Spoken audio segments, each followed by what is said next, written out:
Hello everyone, hope you all are doing well. In this video we will learn more about is matter around us pure. Let's start with the topic separation of mixtures. To understand how to separate mixtures or mixture of one or more components. So to separate the components from a mixture, there are different techniques. So you all will be knowing what an evaporation technique is about. It's about separation of solids from liquid by the process of heating. So in this figure you can see that you have taken a beaker filled with water and you are heating it on a wire gauze or a stand, tripod stand. So you can see that over the beaker you have kept a watch glass and you have poured ink. So ink is a dye, it is mixed with a liquid. So you can see that the liquid vaporizes faster and what is left out? The ink is left out. So you can see here, to obtain colored component dye from ink. To obtain this colored component dye, if it is a homogeneous mixture, you cannot separate the components. If it is a heterogeneous mixture, then only you can separate the components. So in the ink, you can see that a dye, ink consists of a blue colored dye and water. So when you heat it, you can see that only the water evaporates and the dye or the ink is left out. This is how you can obtain colored component from ink. So next technique is centrifugation. Centrifugation technique is a process wherein you will be separating out suspended particles and a clear liquid. So once the particles is suspended in a solution, if you are running or rotating the mixture in a high speed in a centrifuge machine, you can separate out the suspended particles and you can obtain a clear solution. This method is used to suspend particles in a liquid that is very small and retained through a filter paper. For this technique or principle behind it is the motor should run or mixture should be rotated very fast, and the denser the particles are, they are forced to go to the bottom of the centrifuge tube and lighter particles stay at the top. Say sand mixed with water, if you are rotating it at a higher speed, sand suspended particles will settle down at the bottom of the test tube and what is left out is a transparent or very clear water solution or water that is left out. Applications, where all you are using centrifugation technique. It is used in dairies. For dairies you are using to separate cream from milk. In washing machines, if you might have washing machines in your home, you might have seen that after washing the clothes, the washing machines need to squeeze out water from the wet clothes. So you can see that high speed rotation technique is found here. If you can observe, when a washing machine is used at your home, a squeeze out water, this technique is centrifugation technique. So let's understand to separate cream from milk by using centrifugation technique. So here what you see here in the picture or the figure is a centrifuge machine. It is having a cover here and it has some holes inside, rotating holes, wherein you can place holders, you can place the test tubes inside. You must make sure that you keep the test tubes at the opposite direction and also pour the liquid an equal quantity of both the test tubes to maintain the balance or the equilibrium for high speed rotation. So before the rotation you can see that there is some particles that is getting suspended, and after rotation you can see that the suspended particles get settled at the bottom of the test tube and there is a clear liquid at the top, and this clear liquid can be separated off. So what is happening in the milk here? So you are rotating the milk in a container or a test tube or particular centrifuge machine at a high speed, and it separates the milk, cream, and you will get the skimmed milk. So milk and cream are separated here. So which is lighter here? Cream is very much lighter and it floats over the milk, and this cream can be removed out and it is separated from the milk by the process of centrifugation technique.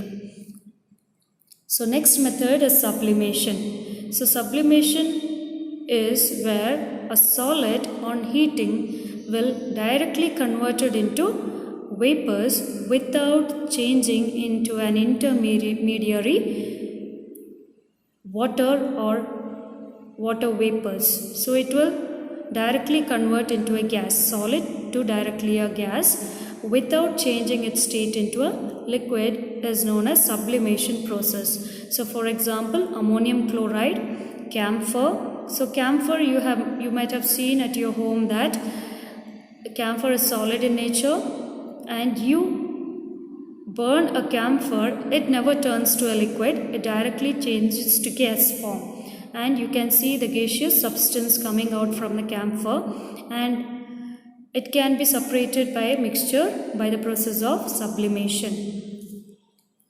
So let's see how you are going to separate a mixture of common salt and ammonium chloride. Here you are using a stand with a Bunsen burner. So you have used a china dish. Into the china dish you have added ammonium chloride, and you have kept an inverted funnel with cotton plugged at the tip of the funnel so that the vapors do not escape out, and the funnel is inverted. So on heating, what happens is ammonium chloride vapors are formed here, and it gets solidified once you stop heating it. So once you stop heating it, it gets cooled and again it solidifies back, and you can see that it doesn't change into liquid state. The process of sublimation happens when on heating it changes from solid to gaseous form and from gas to solid form on cooling. So next technique of separation of mixtures is chromatography technique. Here chromatography technique is mostly used to separate two or more dissolved solids in a particular solution. If a solution consists of two or more solids which we cannot separate it out by filtering or other techniques, you need to use chromatography technique here. So principle of chromatography, basically the two substances get dissolved in the same solvent but their solubilities are different. For example, if you add powdered salt into water, you can see that powdered salt dissolves faster than the crystal salt. So in the same way, if you have two or more dissolved solids, these solids might have a solubility of different time span. That is, one solid might take 5 minutes to dissolve, the other one might take only 1 minute to dissolve. Based on this dissolving differences, you can separate out the components, and this technique it can be done by using chromatography paper. So you can see to separate the dyes or colored components present in a black ink. Black ink might consist of 2 or 3 dyes. So here we can see that you have a chromatography strip or paper that is cut into lengthwise, and here from the tip here you need to mark 1 centimeter marking and a horizontal pencil line in between with the help of capillary tube. Capillary tube is very thin, and with the help of capillary tube you will add a drop of ink on it, and the solvent used here is water. There are different solvents that is used, and you have a chamber here. It's a closed chamber, glass chamber. You pour the water so that only the tip of the paper touches the water, and you can see that after placing it for some time, slowly the ink starts moving along with the water. So what happens here is, which is the dye dissolving faster will move first, that is dye 1. So the second, which is dissolved second, will move at the different pace, that is dye 2, and so dye 3. So you can see in this way you can be able to separate out 2 or 3 components with the help of chromatography technique. So applications of chromatography. So they are used to separate colors in a dye by use of chromatography paper. And also if you take lot of medicines and some of the medicines are in the blood, and to separate the drugs from the blood, to understand what all drugs are present in the blood, you might be using this method of chromatography technique. So next method is separation of a mixture into 2 or more liquids. This can be done by 2 different methods, by fractional distillation and by using separating funnel. So let's start with distillation process. So here in distillation process, what happens is you are going to separate a mixture of solid in a liquid. A mixture of solid and a liquid is getting separated out. Here on heating the liquid to form the vapor. So when you are heating, the liquid forms the vapor, and on cooling again the vapor gets back to the normal state of liquid. So here you can see that 2 miscible liquids, that is you cannot separate it out, you are not able to see it. The liquids are almost homogeneous in nature. You cannot separate it by the process of evaporation method or without having sufficient boiling points. So you can see that these 2 miscible liquids might be having 2 different boiling points. Then only you can separate these miscible liquids by the process of distillation. So here you can see that how you are going to separate out a mixture of acetone and water. So you have a mixture of acetone and water, you have added acetone to water and you have mixed it. This mixture you are taking in a distillation flask. This distillation flask is attached to a stand with a clamp, and this flask, at the top tip of the flask there is a cork and a thermometer attached to know the rise in the temperature on heating. So you are going to heat the distillation flask, and this distillation flask is attached with a condenser, and you can see that circulating water, inlet and outer cold water flows within the condenser so as to keep the temperature normal. So you can see on heating, the first component that rises up as vapor is the acetone, because it has very less boiling point and it passes through this water condenser and it gets collected in the beaker. That's how you can separate out first acetone. On reaching 100 degrees C, the water also starts vaporizing, but I don't think so. You need to separate water. Once already you have separated out acetone, the whatever is left out here in the distillation flask is water. Mainly you might have needed acetone by the process of distillation process. So acetone is highly volatile liquid, that is it vaporizes very quickly, and as it vaporizes on heating, it is very quick to even cool and form liquid back. So hence we receive pure acetone in the beaker. So you can see that from the round bottom flask, the acetone which was liquid form, it formed vapors. As it is volatile, it got cooled down through the condenser and again it got collected in the form of acetone, which is a liquid.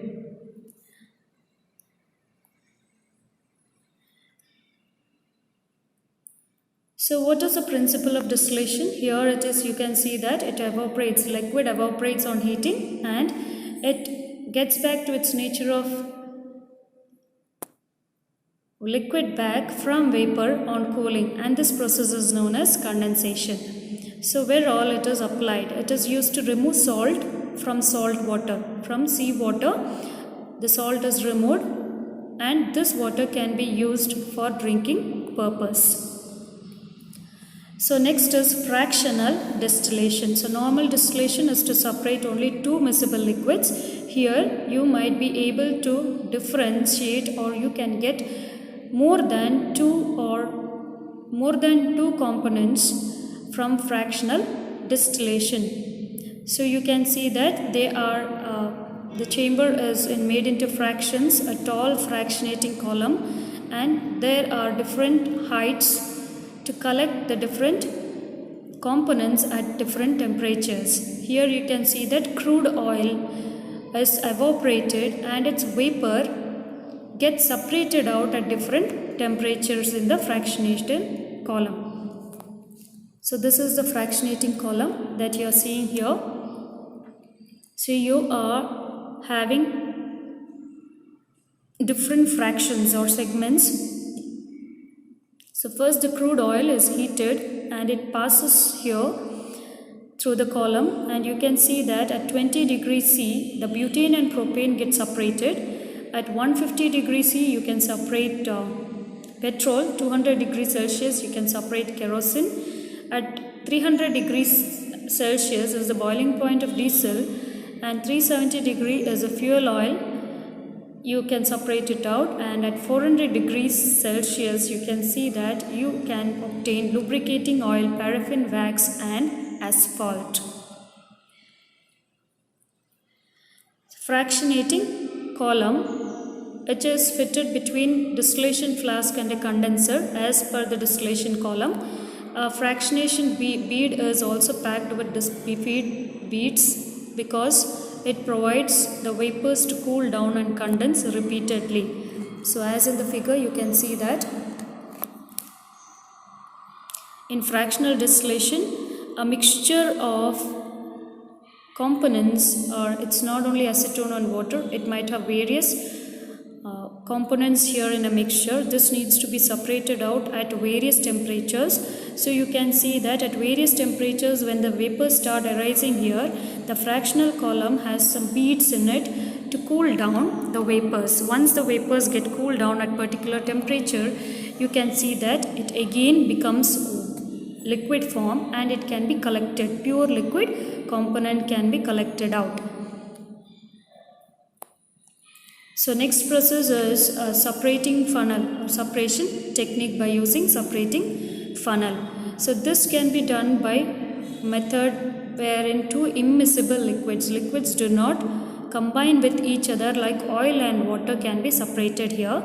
So you have by mistake you have mixed oil with water, you need to separate it out. You can use the separating funnel technique. So you can see here in the figure that separating funnel, you are pouring the mixture here through this and you are adding the stopcock or a stopper. You are putting a stopper over it, and the stopcock here is open. You need to close it and leave it for some time. So you can see that water is denser than oil, will settle at the bottom, and above the water remains the kerosene oil or any other oil based on the density. So after some time the separated water can be separated out and kerosene oil can be separated out.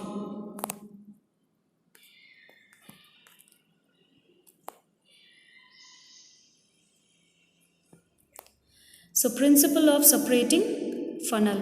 Here mixture of two immiscible liquids, as I told previously, is kept in a separating funnel. So we will be waiting for it to separate for some time, and based on densities and heavier ones will form the top layer and the bottom layer respectively.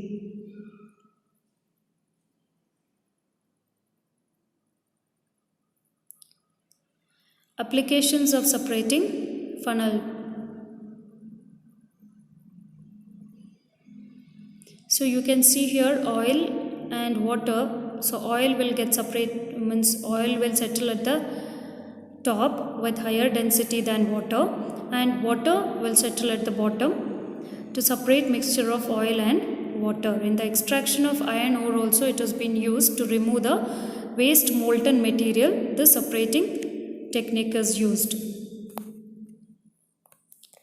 Next process is crystallization. It's here pure solid crystals are formed from a solution. Here the crystal solution, once crystal solutions are formed, the hot crystal solutions are cooled to form the particular crystals. So where it has been used is purification of common salt obtained from seawater. From seawater we are obtaining common salt to obtain crystals of alum from impure samples, to obtain pure copper sulfate. Copper sulfate crystals which are blue in color, we can obtain it from an impure sample. So let's look at how to obtain crystals of pure copper sulfate solution from an impure sample by crystallization method. So in the first figure you can see you are using a tripod stand, a burner, then you have placed a wire gauze, you are using a beaker filled with water, and above the beaker you have kept a china dish and copper sulfate solution.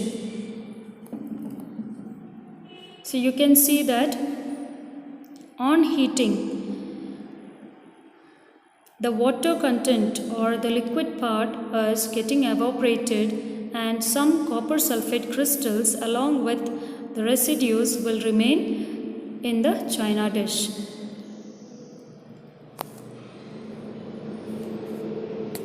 So what residual liquid is left out is known as the mother liquor. So how do you separate out to form the crystals now? This mother liquor can be separated out as these crystals can be dried by folding it in a filter paper. The remaining amount of moisture content will be absorbed, or through a porous plate only crystals of copper sulfate sulfate can be obtained from the mother liquor.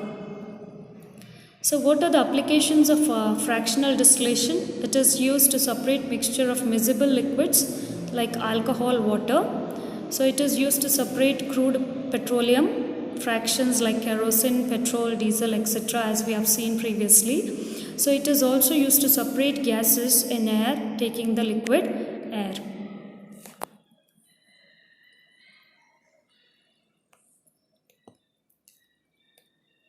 So next process is purification of surface water. So you know that the water that we obtain from the river is almost muddy in nature. So this needs to be purified before it is used for the household purpose. So there are certain steps that needs to be followed. The first step is sedimentation process. Here in the reservoir the water is stored. This water is taken into the sedimentation tank. So it's taken into the sedimentation tank and it is allowed to settle there for a day. So what happens here, heavy clay particles get settled at the bottom of the sedimentation tank, and only supernatant water, some suspended particles of water and pure water, some amount of pure water which is known as supernatant, is sent to the other tank. When it is sent to the other tank, it's known as loading tank or tank 2. So you can see that in this chamber, once the water has reached this chamber, you are going to treat it with chemicals, that is alum and lime, for making the other impurities to settle down. So the first settling is for settling of the large amount of particles like clay.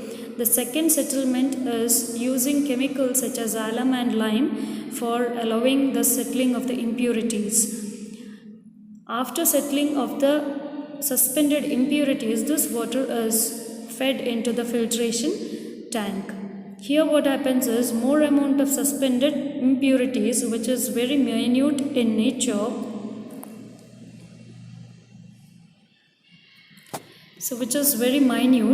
that gets settled at the bottom, because this filtration tank is almost filled at the bottom with sand and gravel filter. This will take off the suspended impurities and the water becomes pure. So do you think this pure water is consumable? Still it is non-consumable because only the physical property of the water has been removed, but the germs or the microorganisms present in the water needs to be killed. For that you need to treat the water by the method of chlorination. So you will send the purified water to chlorination tank, which is chlorinated, to further clean the water, which kills the harmful bacteria and germs to provide safe drinking water. And this safe drinking water is then supplied to the households.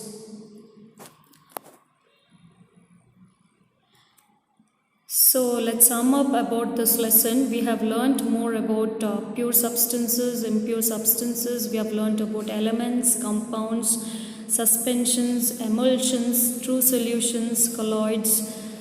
Then we have also learnt about solute, solvent, so metalloids, metals, non-metals, saturated solutions, unsaturated solutions.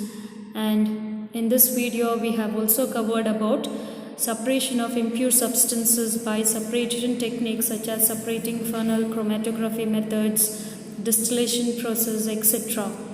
So this completes the particular chapter, Is matter around us pure? Thank you all for watching.